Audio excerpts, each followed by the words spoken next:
rookie so far this season. And after the Cowboys saw cornerbacks J.C. Horn and Patrick Surtain go ahead of them in the draft, they traded down 2 spots to draft Parsons. Jerry Jones went on the record this week that the linebacker was the highest-rated defensive player on the team's draft board. So, Shannon, do you believe that he was the Cowboys' highest-rated defensive player? Yeah, look, no. I believe that they had, I think universally on everybody's board, J.C. Horn, Pat Surtain, Micah Parsons. It seems to me those were the 3 top-rated defensive players on everybody's board. Now, if you thought so highly of him, I think it made it very easy because guess what? J.C. Horn comes up the board. Now Pat Surtain comes up the board at number 9. So now, Skip, if you thought so highly of him, why wouldn't you just stay pat? You trade back. Somebody zooms up to number 11. They could have easily zoomed up to number 11 to get Micah Parsons. It just so happens the Bears zoom up to number 11 to take Justin Fields. And now the guy's sitting right there in your lap. See, Jerry likes playing this revisionist history. Skip, remember Paxton Lynch? He wanted Paxton Lynch so bad. And he wanted Clyde Edwards-Helaire so bad. It's easy to say these things now, Skip. This guy right here and that guy, all that. I believe if Dallas Cowboys would stay where they were and one of those cornerbacks were available, I believe they would have taken one of those cornerbacks, either J.C. Horn or Patrick Surtain. That's what I believe. And because they were the 3 highest-rated defensive players, 2 of the 3 was gone, it's a natural. So now, Skip, you got no choice. You're not going to take a quarterback. You're not going to take an offensive lineman. You're not going to take a running back. So what do we need? Like, man, we could use some speed on the defense at the linebacker position. You know, Wolf Hunter, he's getting injured a bunch. And well, Jalen Smith and Jalen Smith, he doesn't have the speed that he once had. So it was a no-brainer at that point, Skip. But I just think the thing is Jerry likes to oh, yeah, we had this guy and we targeted this guy the whole time. No, you didn't, Jerry. Jerry, you got a lot of breaks. Because anytime that you move down, somebody run. Just like Patrick, everybody we like Patrick Mahomes, but we liked him at 15. Andy Reid was at 27 and liked him at 10. So he moved all the way up the board to go take him. That's when you know somebody takes him. Because if you thought he was that good, Skip, guess what you do? You said that, 11? I think they were number 11. You move up. Move up to 6. Move up to 7. If you believe, because that's what Skip Bayless tell me. Skip Bayless said, if you believe a guy is that good, you move to get him. Dallas just stood back. Not only did they stand pat, Skip, they moved back and got a 3rd rounder from Philly on top of it. They did. When is the last time you saw somebody trade with somebody in their own division? It's happened a couple times. I ain't helping you. You got to trust. You got to trust. You trust the Eagles? Well, you got to trust that they're going to take who they say they're going to take. And as long as they say it's Devontae Smith and not Micah Parsons, we're good, okay? Because now Howie Roseman's reputation is on the table. He already got a shiesty reputation. So what did if he flim-flam the Cowboys? Well, that would have been the all-time flim-flam. Well, hey, Seattle did it to him, Jerry. We got a deal. Now that you mentioned it, Jerry. It wasn't in the draft. It was over Earl Thomas.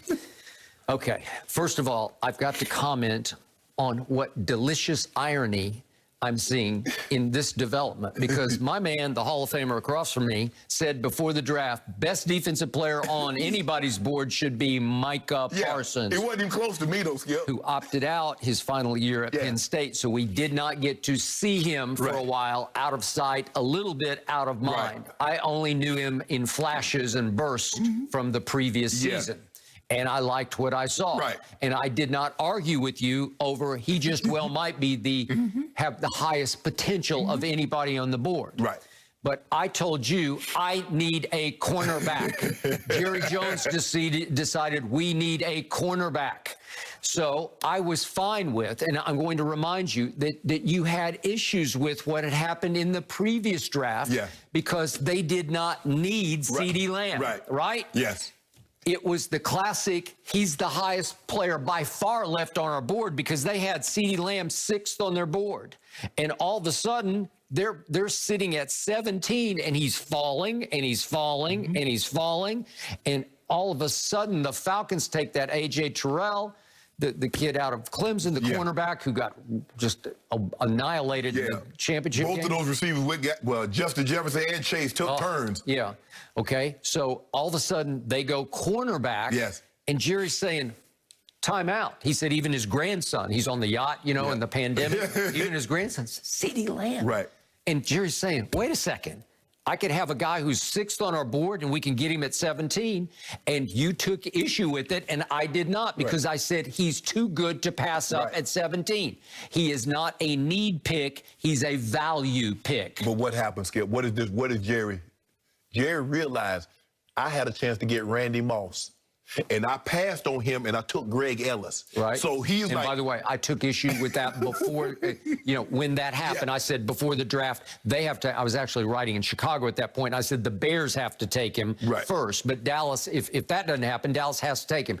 And everybody just said, no, no, no, no. Too much trouble, too much this, too much off the field. Imagine him and Michael Irvin. Oh, my God. Well, and you know what he did to Jerry on Thanksgiving Day as a rookie? He said, watch this. Thank you very much. Okay, now back to Micah Parsons. I do believe that they did have him ranked the highest on their board, but they were going this year, to your point of a year ago, they're going classically for need. Right. We need a cornerback. Correct. So I was all about Patrick Surtain, Jr., because I love Senior. Right. And I thought Senior had taught Junior exactly all the golden rules of playing cornerback. I thought he was a 10 or 12-year perennial Pro Bowler.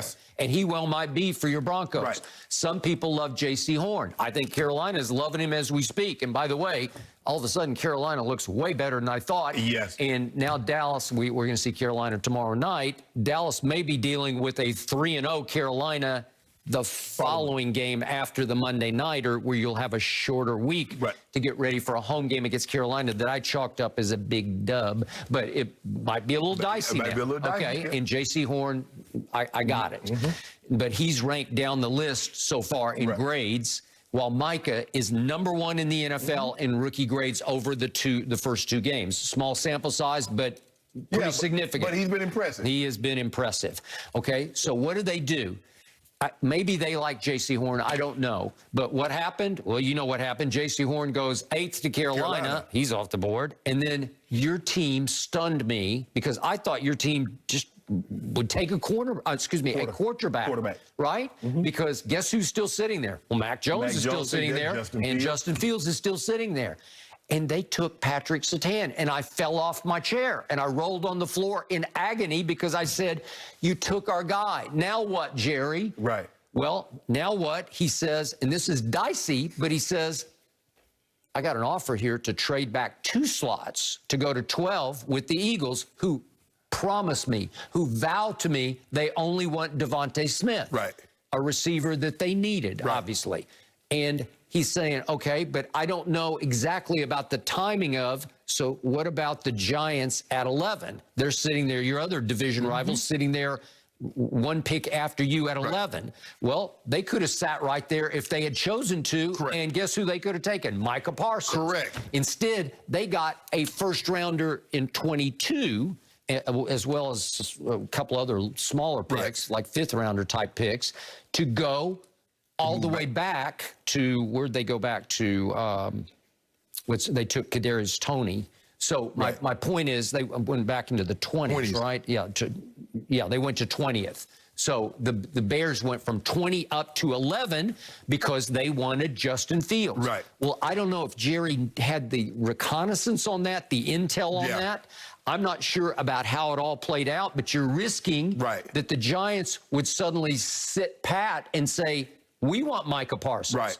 Would he have helped them? You better believe it. Absolutely, Skip. I think once you get past the top 5, everything is in flux. Skip, the only way we can definitively know this is that if all 3 guys are on the board, when the Cowboys select, they select Micah Parsons. It's easy to say, well, he was the #1 guy on our board. But the 2 other top-rated guys that was on everyone's board, Skip, are already gone. So you can't select them. So, yeah, he was the highest-rated guy on our board. No, he was the highest-rated defensive guy you had left on your board. Okay, so did the Giants screw it up? Probably. Because they could have had Micah Parsons. Instead, they took a 5th-rounder this year, a 1st-rounder next year, and a 4th-rounder next year to move back 9 slots. And they take Kadarius Toney, who so far has caught 2 balls for -2 yards. Maybe that will change because he is lightning fast.